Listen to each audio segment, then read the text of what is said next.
Ladies and gentlemen, welcome back to the channel. AMC stock is down about 1%.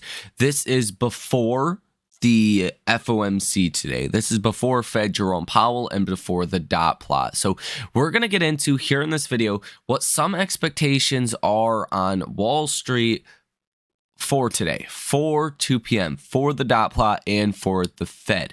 Now, a couple interesting takes on this I want to share with you guys. I'm going to give you my overall opinion. Am I looking to trade this? What am I just thinking about this event? I think this is the most important day for the next bare minimum, the next 3 months, if not the next 6 months. So we're going to get into it. Guys, if this is your first time to the channel, consider hitting that like button and subscribing to the channel. We are also going to get into what's going on with AMC stock here on the day as well. So let's just go ahead and jump right into it. So first things first, let's take a look at some of the option activity, run through the Ortex data here first, knock that out the way, and then we'll look at some of the expectations for later on today. So AMC stock currently down about 1.34%. If you take a look at the option activity, you haven't seen much today. Yesterday, you had one order totaling $266,000 with a positive order value of 0%. But nothing coming through as of right now. Now, a live short interest of free float at 10.74%, $143 million worth of short positions currently in AMC stock. Days to cover 1.02. Short interest, the amount of shares sold short at 21.25 million. 10.64 million shares currently out on loan. Cost to borrow 1.17%.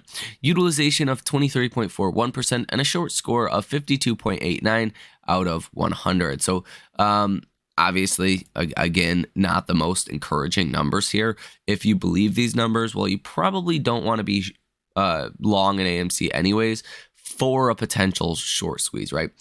11% short interest, you're not going to get the squeeze that most of us want or even need to get back to break even in a lot of cases. So that's important. Always a quick disclaimer that I will give you guys here in this video.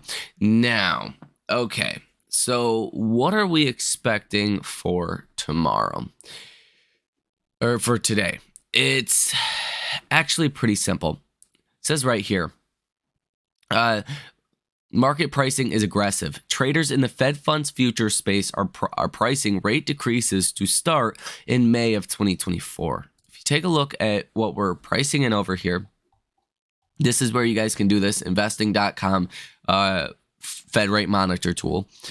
You can look at this. So right now, markets are expecting 1, 2, 3, 4, 5 rate cuts by the end of 2024. So that's expecting a Fed funds rate between 4 and 4.25%. Right now, we're at 5.25% to 5.5%. So that would be 5 rate cuts. Now, as of the last couple of days, you've seen this kind of flip, but there is actually a pretty good chance that we could get the first rate cut starting in March. But technically, it's priced in for May right now, but there is a 46.2% chance of a rate cut in March. At one point, like a week ago, we were pricing in the first rate cut in March. So any data that's good on inflation or bad on bad economic data is going to probably push forward the first rate cut back to March. So that's something to be watching for. But right now, 46.2% is your odds for a rate cut in March. 51.7% is your odds of a continued pause through March. For May, there is a 49.6% chance of the first rate cut. So that's by far the most priced in. There's a 29.1% chance of 2 rate cuts, and there is a 20.1% chance of no rate cuts. So right now, just put this into perspective, there is a greater chance that we have 2 rate cuts by May than the Fed just pausing and holding through May. So markets are pretty aggressive right now in what they're pricing in for Fed policy. So I think that is an important piece to really lay out for you guys right away. It says May of 2024, and continue until the Fed has looped off at least a full percentage point from the key rate before the end of the year, according to CME Group calculations. That's going to be this is in quotes. That's going to be very important because a good portion of the surge in equities has been predicated on a dovish pivot with rate cuts coming, said Quincy Crosby, chief global strategist at LPL Financial. This is important. If they esquisk and even agree with the market is going to surge higher and higher. Says, however, more strategists and economists on Wall Street see a more cautious approach. Goldman Sachs, for instance, pulled forward its expectations for the first cut, but only to the third quarter of next year, well out of line with market pricing. Quote, a lot would have to happen for them to go that soon, Goldman's chief economist, Jan Hatches recently said on CNBC, the second half of the year is more realistic than the first half. I'm not saying it's not going to happen. I just think it's premature based on the current collection of data points. Schwab Saunders added, ultimately, maybe the bond market is right about rate cuts, but probably not without some economic pain between now and March. So basically they're saying if we do get a rate cut in March, it's not going to be for the right reasons. It's not going to be good that we get a rate cut in March. So we definitely want to be watching that. That's for sure. Now it says those numbers shouldn't change much. Goldman expects a small upward revision on GDP and slight downward projections for unemployment and core PC inflation. Likely not much to see here. If that happens and the Fed does not bring down their projected rate for 2024, oh boy, we could be in for a problem. Now it says, we expect the leadership of the FOMC is considering the rapid disinflation underway as a reason that at some point in 2024, the nominal funds rate might need to be lower for no other reason than maintaining the same level of real restrictiveness.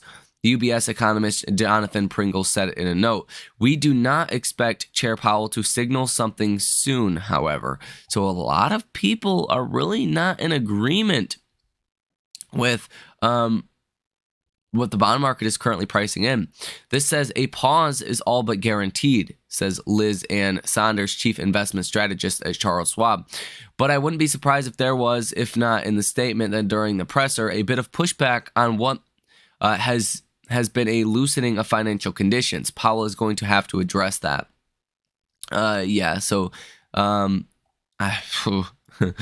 Expectations really are all over the place for today. But what we do know is the markets are expecting 5 rate cuts in 2024. The bottom line is, the thing you want to watch for coming at 2 p.m. sharp today, this dot plot will come out. The thing you really want to watch for, simple, Fed funds rate, projected rate at the end of 2024. This is by the end of 2024, so December. Last we knew, in September, the Fed was expecting 5.1. Well, in June, the Fed was expecting 4.6. We've seen a lot of disinflation in 2024, even in a lot of categories out there besides housing, really deflation, right? Even Walmart screaming we're about to go through a wave of deflation. If the Fed were to change their dot plot to, let's call it 4.6%, somewhere that we were at back in June, well, that would be very good. It would still be like 3 rate cuts, but that might be enough to keep this market going higher or at least not crashing. If the Fed comes out and signals 1 or maybe just 2 rate cuts, that's not going to be enough. If the markets are pricing in 5 and we get 2, yeah, we're way off where the Fed is. The Fed's way off where the markets are. Usually, the markets try to stay somewhat in the Fed tries to stay somewhat in alignment with the market. So that's a big one to be watching. And that's the bottom column here, the federal funds rate projection. Now, for the next part that is important is the change in GDP. So for 2024, back in September, the Fed was expecting 1.5%. In June, they were expecting 1.1%, and they did, upwardly revise that, right, to the upside. If that stays the same or goes higher, great news, right? Perfect news. And your federal funds rate projected rate does go down to, 3 or 4 rate cuts. Great news. If we see 5, 6 rate cuts get priced in by the Fed and GDP just falls big time, that's not going to be great. So it's really a narrative that the dot plot is going to tell us. Are we going to get rate cuts because inflation is coming down? Are we going to get rate cuts because the economy is expected to deteriorate? Like why? Right? That's a big question that markets want to have answered, and that's really the bottom line. So that will be very important coming out at 2 p.m. today. Those are the big things to be watching for. The unemployment rate can be important as well, but really, I mean, if markets fear about the unemployment rate rising, causing a recession, then the most important one to be watching would obviously be the GDP projections. And then the obviously the federal funds rate projection, and what is that narrative painting for markets, soft landing or recession. We really need a little bit of clarity on that. Now, for the bulls out there, if 2 p.m. today is good, if the Fed gives the markets what they want, what you will see happen is the floodgates will flow freely of capital heading back into our markets. Stocks like AMC should do very well. Other small mid-cap stocks, high-quality names, are going to do very, very well. That's the bottom line to it. If not, then you could see an epic crash the last 2 hours of the trading day today. That's why I think the Fed really understands they need to tread carefully. Even the last Fed meeting, the Fed put it in writing that stock prices, equity prices, could affect Fed policy. They have not done that yet at all. When the NASDAQ was down 30+%, they said nothing about stocks. That it's just fine. They weren't even worried about stocks at all. They added that at the last meeting. So I don't think they want markets to crash, right? I don't think they want stocks to see a substantial decline based on what they project. Just my opinion. Maybe they do. Who knows? But that's not really something I'm expecting. Is it possible? Hell yeah, it's possible. Is it possible that we see a 2 to 3% down day today if the Fed, really is just not in alignment with the markets at all in the bond markets, and they only forecast 2 rate cuts? Sure, that's perfectly possible. Is it perfectly possible markets could rally 2 to 3% in the last 2 hours of the trading day today? Absolutely. The markets could rally 2% right after 2 p.m. or crash 2% right after 2 p.m. I don't know why I'm using 2%. Maybe it's 1%. Who knows? Who cares? Point is, going to be a lot of volatility. Could go either way as well. It's not a definitive that stocks are going to rally from here. So I think the best way to personally trade this is by not trading this, to be waiting until 2 p.m. To see what direction we do take, because if we get a huge move in the opposite direction, that's obviously going to be a problem for positioning, for positions that you might have out there. If we do get a move higher in your position for that, then you're going to do very well. But that's not a guarantee. And I do think, since this is a midday catalyst or late day catalyst, but still markets are open, you can play the directional move and get a little bit more confirmation and take a little bit of that risk off the table at that point. Now, if we take a look at the option activity here for AMC stock, expiring this Friday, you do have about 5,500 calls that are currently in the money, about 213,000 calls out the money, 28,000 puts in the money, and 79,000 puts out the money. So decent amount of option activity, that is for sure here with AMC stock. On the put side, 79,000 out the money, almost 80,000 out the money. It's not a super small amount, but it's not a large amount. 213,000 calls out the money on the call side. That's a pretty decent amount. And if we do take a look at the options chain more specifically, you could see you got 21,000 for open interest at the $7 call, 22,000 for open interest at the $7.50 call. The $8 call has 19,000, $10 $8.50 call has 10,000, and the $9 call has 23,000 for open interest. So quite a bit of open interest that is held just outside of the money, from $7 to $9 per share. And if you do start to, make an upside move to $7, then it's going to be a little bit easier to get to $7.50. If you make a move to $7.50, it's going to be a little bit easier to get to $8 per share. I think it really just depends on what the Fed ultimately, says. But, when all things are considered, we just need the Fed to confirm that rates are going lower in 2024. That's the big thing. It's one thing for the markets to price in 4 rate cuts, 5 rate cuts. It's a completely different thing for the Fed to say, yeah, we might cut rates 3-4 times. That's very good. That would be really, really good. But it seems like some Fed officials we have heard are in that view that we could cut rates, quite a few times in 2024. But some Fed officials think we might actually need to raise rates, which is kind of creating an interesting shift.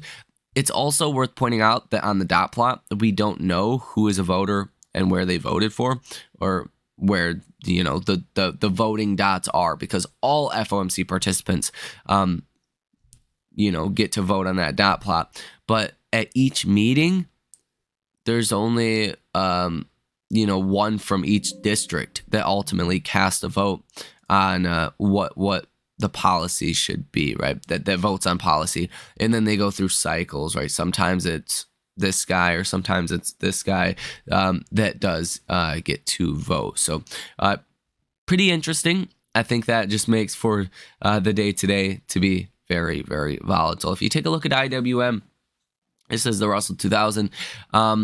You're up from yesterday, and you're up for the day today. You're up about 0.2%, but you're not ripping higher. I would say the fact that you are positive today, though, is a better sign rather than not. And if you take a look at AMC stock, I do think if today is good, AMC could easily break into the 8s or even the low $9 range, and that would be a significant rally from here.